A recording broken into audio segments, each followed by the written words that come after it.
Hello dear friends, कैसे हैं आप सभी। मैं आदित्य लेकर के आया हूं आप लोगों के लिए जीएस पेपर 2,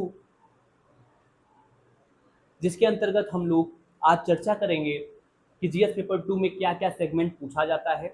ठीक है, तो यदि आप यूपीएससी 2027 के बारे में सीरियस हैं और आप 2027 prelims examination, mains examination clear करना चाहते हैं तो आप सही जगह पहुंचे हैं। यह वीडियो आपके लिए है कि बच्चा जीएस पेपर 2 की तैयारी हम कैसे करें, जीएस पेपर 2 में क्या क्या चीज़ें पूछी जाती हैं, इसके विषय में हम लोग चर्चा करेंगे बेहतर तरीके से। यह एक सीरीज जो है हमारी, आपको प्लेलिस्ट बनी मिल जाएगी GS paper 2, Indian polity, constitution, governance, IR, social justice से रिलेटेड।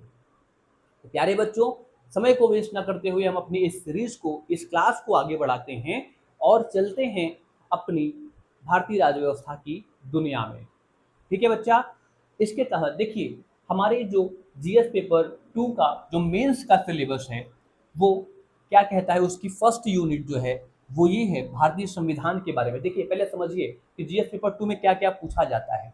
तो बच्चों, जीएस पेपर 2 में constitution, polity, governance, social justice और आईआर यानी इंटरनेशनल इंटरनेशनल रिलेशन के बारे में पूछा जाता है।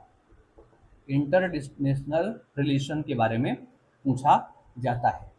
ठीक है, तो बच्चा बेसिकली आज की क्लास में केवल हम यह समझने का प्रयत्न करेंगे कि हमें इस पेपर को पढ़ने की सही अप्रोच क्या होनी चाहिए, इसको किस प्रकार से पढ़ें ताकि यह बेहतर तरीके से हमारा तैयार हो जाए। तो बच्चों, सबसे पहला काम होता है सिलेबस देखना। ठीक है, तो आज मैं इसका जो इंडियन कॉन्स्टिट्यूशन का सिलेबस है उसके विषय में मैं चर्चा करूंगा और उसके यूनिट 1 के बारे में हम लोग आज चर्चा करेंगे। तो प्यारे बच्चों, जो भारतीय संविधान का जो पहली यूनिट है वो कहती क्या है कि भारतीय संविधान ऐतिहासिक आधार, विकास, विशेषताएं, संशोधन और महत्वपूर्ण प्रावधान और बुनियादी संरचना। नहीं, सबसे पहले क्या पढ़ना है आपको, भारतीय संविधान के बारे में। ठीक है, कि भारतीय संविधान होता क्या है, संविधान क्या होता है, ये पढ़ना है। फिर संविधान की का विकास किस प्रकार से हुआ, उसकी विकास यात्रा के बारे में पढ़ना है, यानी ऐतिहासिक आधार पढ़ना है। इसमें आप लोग क्या क्या पढ़ेंगे, तो संविधान का जो ऐतिहासिक आधार है बच्चा, वो 1773 के रेगुलेटिंग एक्ट से ही स्टार्ट हो जाता है। 1773 में ब्रिटिश गवर्नमेंट के द्वारा एक एक्ट लाया गया जिसका नाम है रेगुलेटिंग एक्ट। ये हमें रेगुलेट करने के लिए लाया गया था। इस एक्ट से ही, इस एक्ट के द्वारा ही 1774 में कलकत्ता में एक सुप्रीम कोर्ट की स्थापना की गई, जिसमें 4 न्यायाधीश रखे गए और पहले न्यायाधीश थे लॉर्ड एलिजा इम्पे, जिन्हें मुख्य न्यायाधीश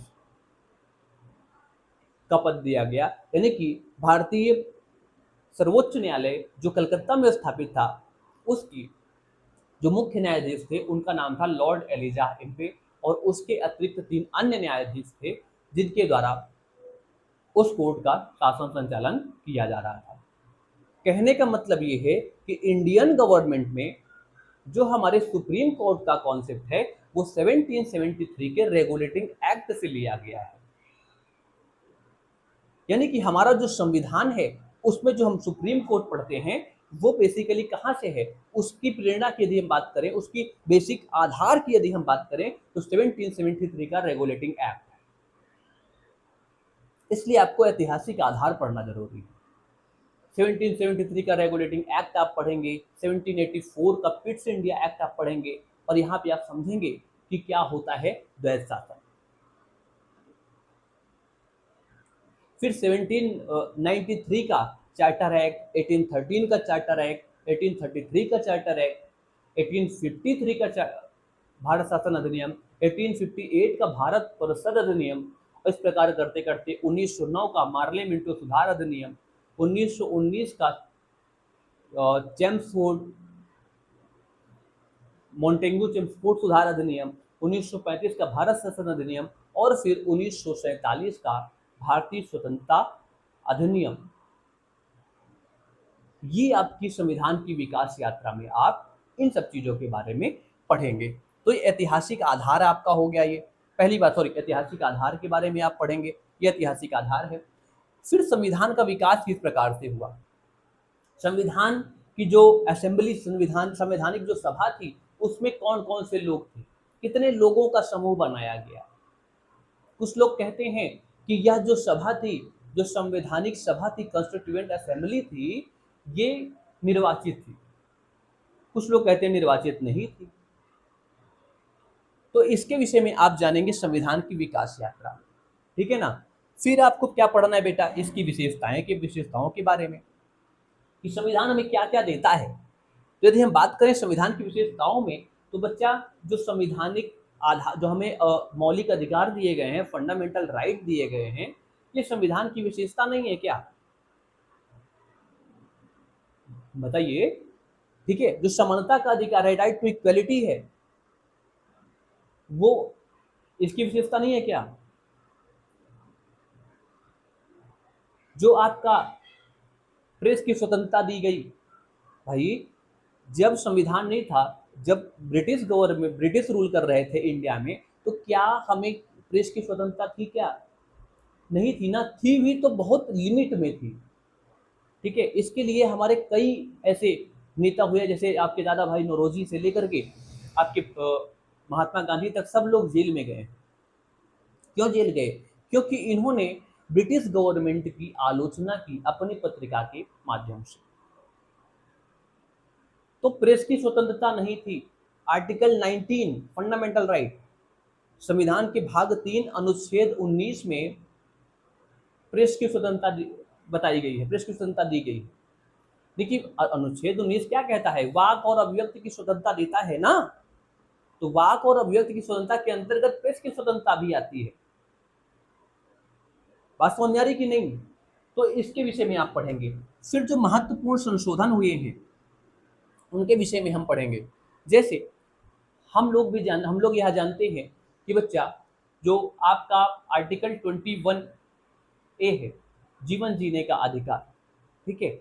या अगर हम बात करें आपके विभिन्न प्रकार के जो संशोधन सामने आए, संशोधन जो हुए हैं उनके विषय में, जैसे अभी हाल ही में संवैधानिक संशोधन हुआ है 2024 में, आपने ध्यान दिया होगा, नारी शक्ति वंदन अधिनियम आया, ठीक है। तो नारी शक्ति वंदन अधिनियम क्या था, ये भी संवैधानिक संशोधन था, 102वां संविधान संशोधन था। कौन, नारी शक्ति वंदन अधिनियम 2024। इसमें क्या किया गया है कि लोकसभा में महिलाओं के आरक्षण की बात कही गई है।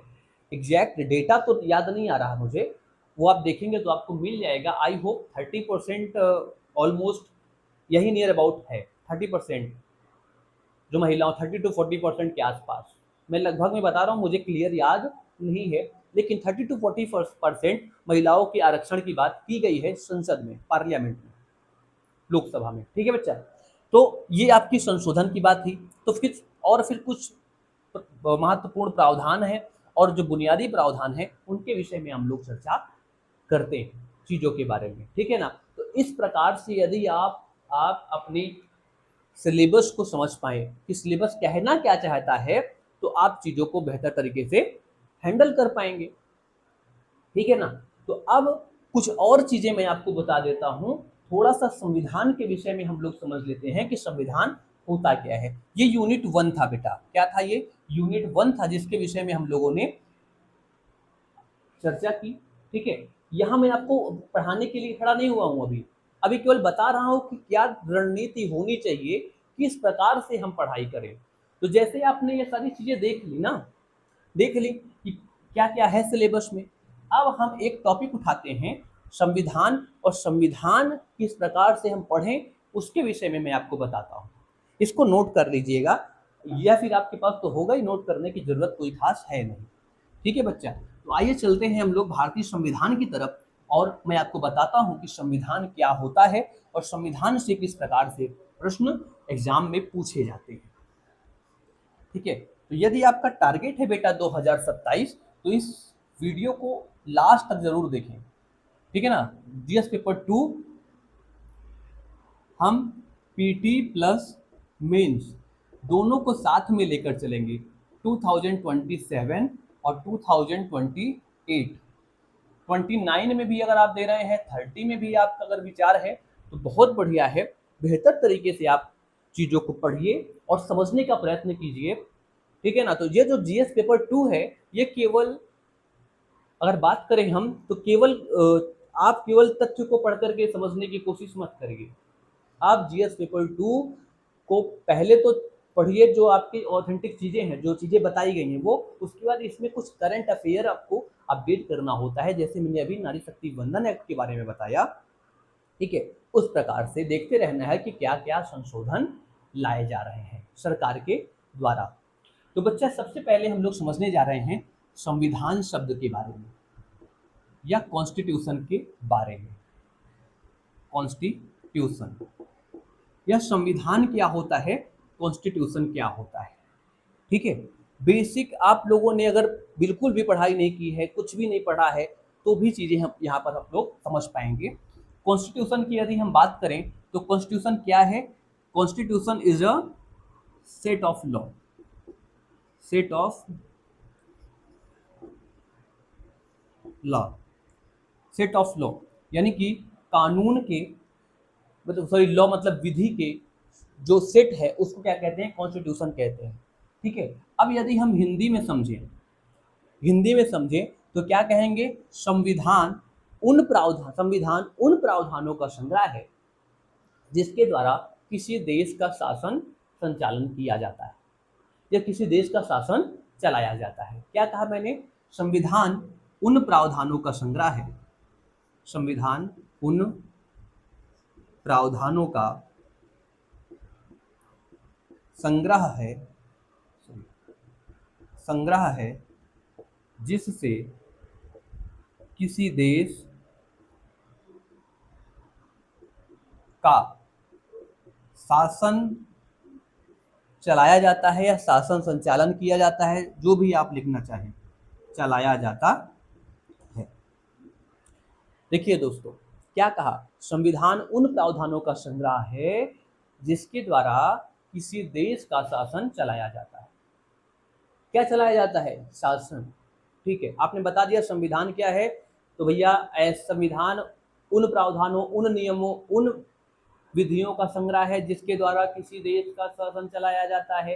तो ये जो आप बता रहे हैं बच्चा, बेटा शासन के बारे में बार बार आप बोल रहे हैं, तो सर ये शासन क्या होता है, ये भी दिमाग में तो आ सकता है।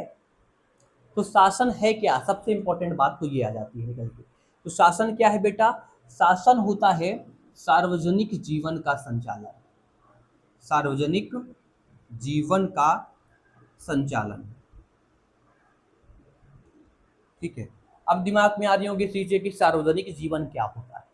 देखिए, एक व्यक्तिगत जीवन होता है जो मेरा जीवन अपना खुद का है, जिसमें मैं बैठ करके आपको वीडियो के माध्यम से पढ़ा रहा हूँ या आप बैठ करके वीडियो देख रहे हैं, ठीक है। ये क्या हुआ? आपका व्यक्तिगत जीवन हुआ। सार्वजनिक जीवन वह जीवन होता है जिसमें बाहर के लोग भी आपसे जुड़े हुए हों। जैसे सार्वजनिक जीवन में क्या क्या आता है? तो सार्वजनिक जीवन में आता है बेटा सामाजिक, सामाजिक जीवन, राजनैतिक जीवन, सामाजिक, राजनीतिक और आर्थिक, सामाजिक, राजनीतिक और आर्थिक जीवन जो है वो क्या कहलाता है? सामाजिक जीवन कहलाता है, ठीक है ना। सॉरी, सार्वजनिक जीवन कहलाता है। क्या कहलाता है? सार्वजनिक जीवन कहलाता है। क्लियर? यहाँ तक कोई दिक्कत नहीं ना? बात समझ में आई कि नहीं समझ में आई? हमने कहा संविधान उन प्रावधानों का संग्रह है जिसके द्वारा किसी देश का शासन चलाया जाता है। फिर शासन क्या है? तो सार्वजनिक जीवन का संचालन है। तो सार्वजनिक जीवन क्या है? सामाजिक, आर्थिक और राजनीतिक जीवन सामाजिक जीवन के अंतर्गत आते हैं।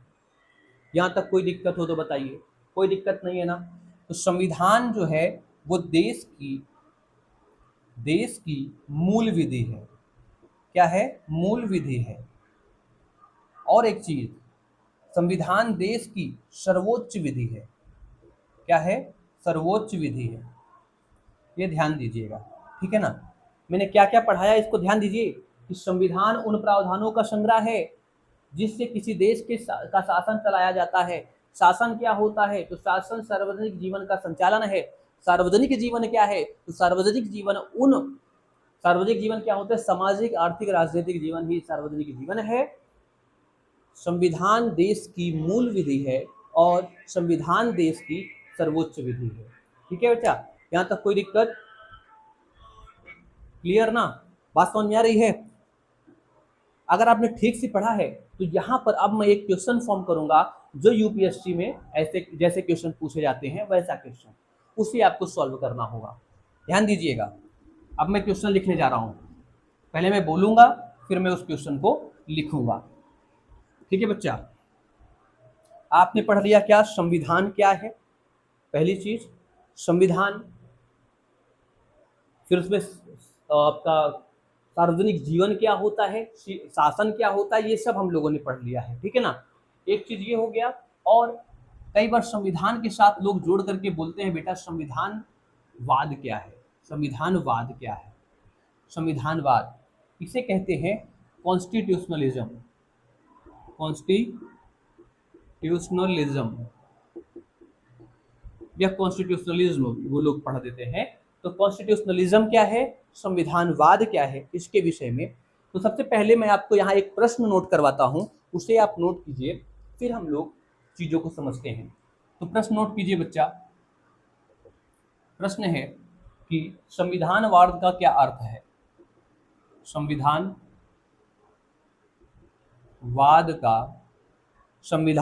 का अर्थ है ऑप्शन ए लोकतांत्रिक शासन,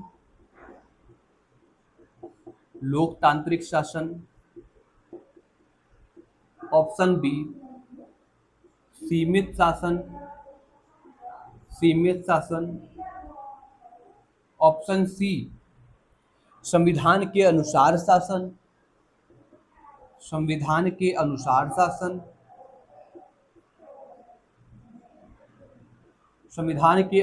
शासन, और ऑप्शन डी न्यायपालिका की निष्पक्षता पर आधारित शासन। न्यायपालिका की निष्पक्षता पर आधारित शासन।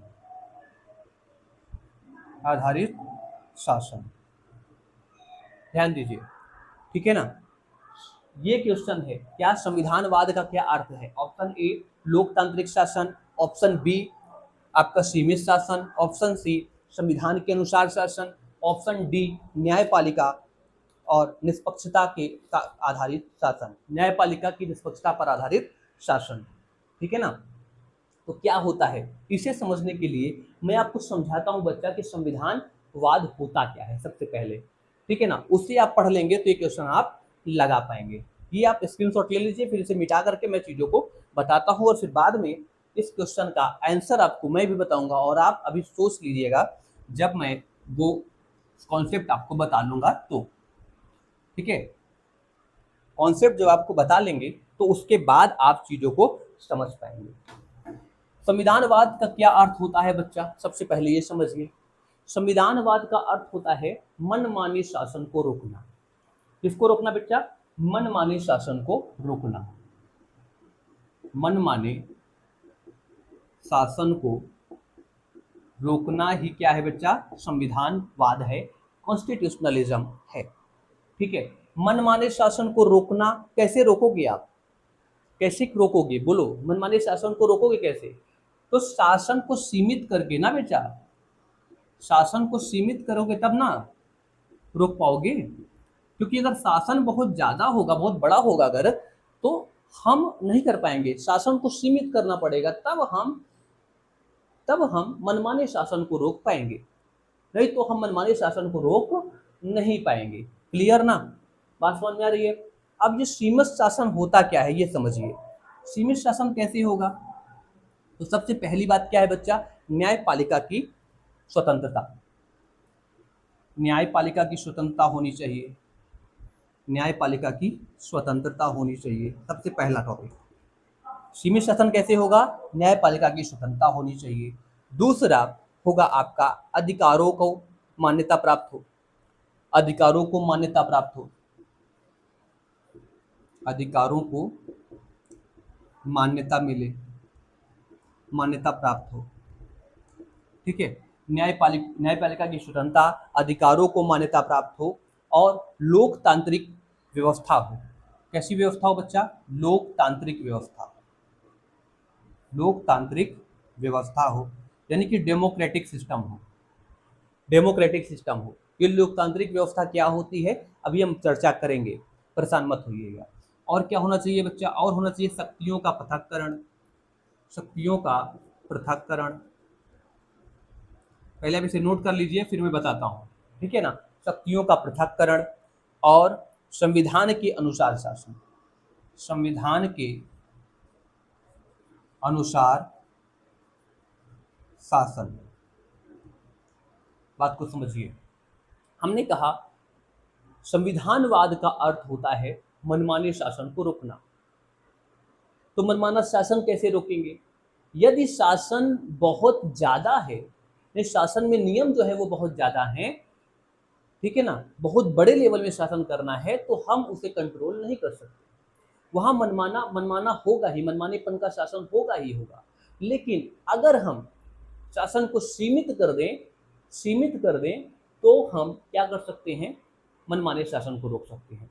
ठीक है सर, बात समझ में आई। सीमित शासन कर दे तो मनमाना शासन रुक जाएगा। लेकिन यह सीमित शासन हो कैसे? तो सीमित शासन होने के लिए हमें सबसे पहले न्यायपालिका की स्वतंत्रता रखनी चाहिए। यदि हमारी हमारी न्यायपालिका जो है वो स्वतंत्र रहेगी, तो शासन जो है वो सीमित हो पाएगा, क्योंकि न्यायपालिका सरकार पर भी अंकुश लगा पाएगी। ठीक है। फिर दूसरा क्या है आपका? अधिकारों को मान्यता प्राप्त हो। जैसे हमारे संविधान में है, हमारे भारत में अधिकारों को मान्यता प्राप्त है। अगर अधिकारों का उल्लंघन होता है तो आप सीधे सर्वोच्च न्यायालय जा सकते हैं, यानी कि इनफोर्सिएबल है फंडामेंटल राइट। लोकतांत्रिक व्यवस्था हो, डेमोक्रेटिक सिस्टम हो।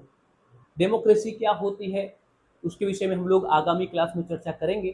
थोड़ी झलक मैं आपको दे देता हूं कि democracy is a government in which the ruler in which the people rule themselves. A democracy is a form of government in which the people elect their representative by vote.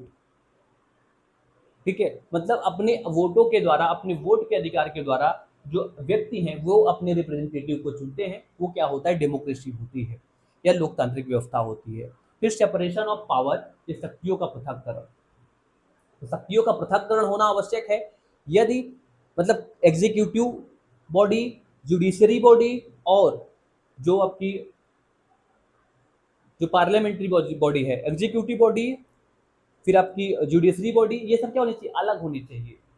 ठीक है ना। लेजिस्लेटिव बॉडी, एग्जीक्यूटिव बॉडी और judiciary body, ये तीनों body क्या होनी चाहिए? अलग अलग होनी चाहिए। सेपरेशन होना चाहिए वर्क का, सबके पास अलग अलग कार्य क्षेत्र होने चाहिए, किसी का किसी में इंटरफेरेंस ना हो और न्यायपालिका स्वतंत्र हो।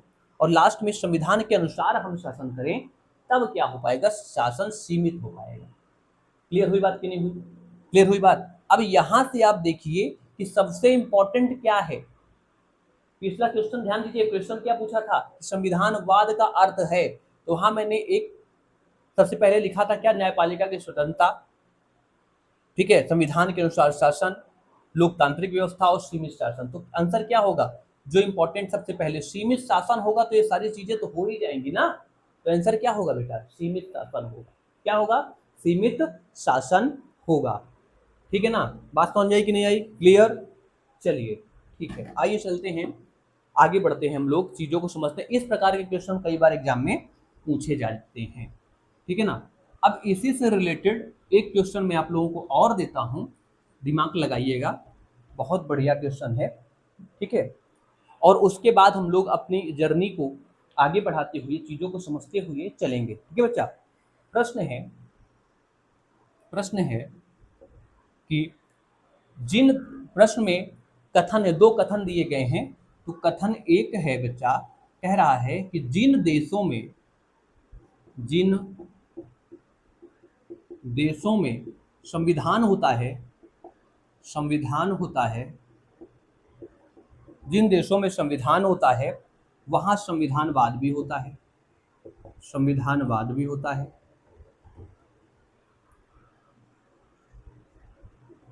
वहां संविधानवाद भी होता है। कथन 2 लिखिए। कथन 2 है कि जिन देशों में संविधान नहीं होता वहां संविधानवाद भी नहीं होता। संविधान नहीं होता वहां संविधानवाद भी नहीं होता है,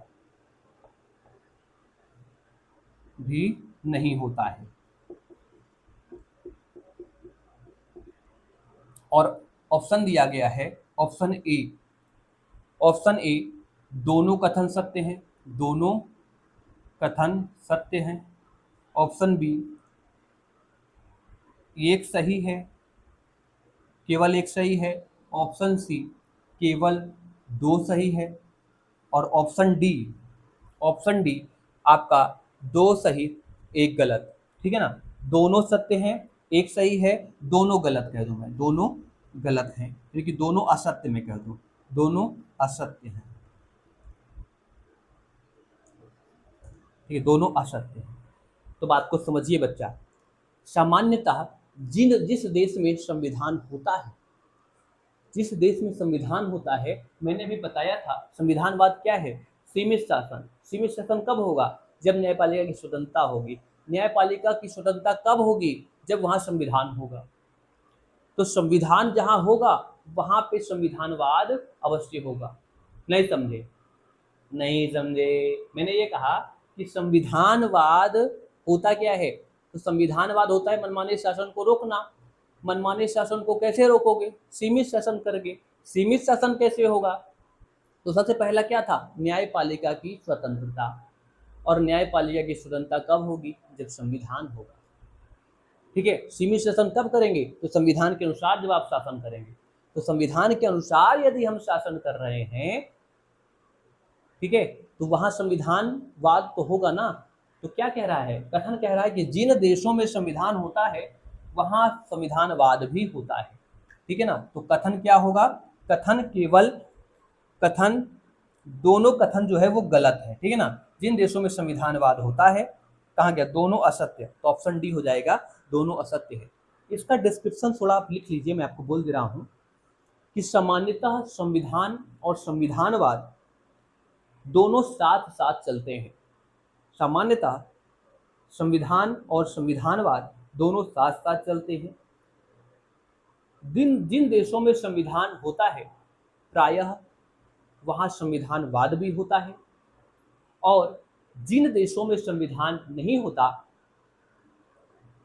सामान्यतः वहां संविधानवाद भी नहीं होता है। ठीक है ना, मैंने कहा सामान्यतः संविधान और संविधानवाद दोनों साथ साथ चलते हैं। जिन देशों में संविधान होता है वहां संविधानवाद भी होता है, और सामान्यतः जिन देशों में संविधान नहीं होता वहां संविधानवाद भी नहीं होता है। क्लियर हुई बात कि नहीं हुई?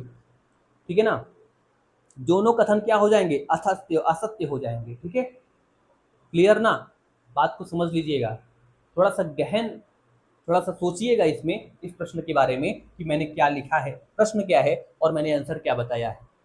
ठीक है ना, दोनों कथन क्या हो जाएंगे, असत्य हो जाएंगे, दोनों कथन गलत है। तो दोस्तों इस प्रकार अपनी स्टडी को आगे बढ़ाने के लिए हमारे इस सीरीज को फॉलो करें। यदि आपको यह वीडियो अच्छा लगा है तो वीडियो को लाइक करें, और अगर चैनल पे नए हैं बच्चा तो सब्सक्राइब भी कर दें, और 2027 को टारगेट करके बिल्कुल दृढ़ विश्वास के साथ अध्ययन करें। कहते हैं ना कि वर्षों तक वन में घूम घूम बाधा विघ्नों को चूम चूम, साधुप घाम पानी पत्थर, पांडव आए कुछ और निखर। सौभाग्य न सब दिन सोता है, देखे आगे क्या होता है। मैत्री की राह बताने को, सबको सुमार्ग पर लाने को, भीषण विध्वंस बचाने को, दुर्योधन को समझाने को, भगवान हस्तिनापुर आए, पांडव का संदेशा लाए। दो न्याय अगर दो आधा दो, पर उसमें भी यदि बाधा हो तो दे दो केवल 5 ग्राम, रखो अपनी धरती तमाम, हम वहीं खुशी से खाएंगे, परिजन पे हंसी न उठाएंगे। दुर्योधन वह भी दे न सका, आशीष समाज की ले न सका, उल्टा हरि को बांधने चला, जो था असाध साधने चला। हरि ने भीषण हुंकार किया, अपना स्वरूप विस्तार किया। डगमग डगमग दिग्गज जोले, डोले भगवान कुपित होकर बोले, जंजीर बढ़ाकर साध मुझे, हा हा दुर्योधन बांध मुझे। तो बच्चों, जब पांडवों ने वर्षों तक वन में घूम करके बाद जो है वो राज गद्दी प्राप्त की, तो आप भी मेहनत कीजिए, अवश्य आपका साथ भगवान देंगे। भगवान कहते हैं कि कर्मण्येवाधिकारस्ते माँ फलेषु कदाचन, माँ कर्म फल हेतुर्भुर्मा ध्रुवा नीतिर्मतिर्मम। यानी कि कर्म पर केवल आपका अधिकार है, आप केवल कर्म करिए, फल की चिंता मत करिए, फल प्रभु देने वाले हैं, वो फल आपको देंगे। जिस प्रकार से भगवान श्री कृष्ण ने अर्जुन से कहा था, उसी प्रकार से आप अपने आप को अर्जुन मान करके भगवान की उन बातों को, भगवान श्री कृष्ण की उन बातों को अपने ऊपर धारण करें और अपने अध्ययन को सुचारू रूप से आगे बढ़ावें, ताकि आपकी सफलता में यह अहम योगदान निभाएगा। प्यारे बच्चों, मिलते हैं हम लोग अगली वीडियो में, तब तक के लिए बाय बाय।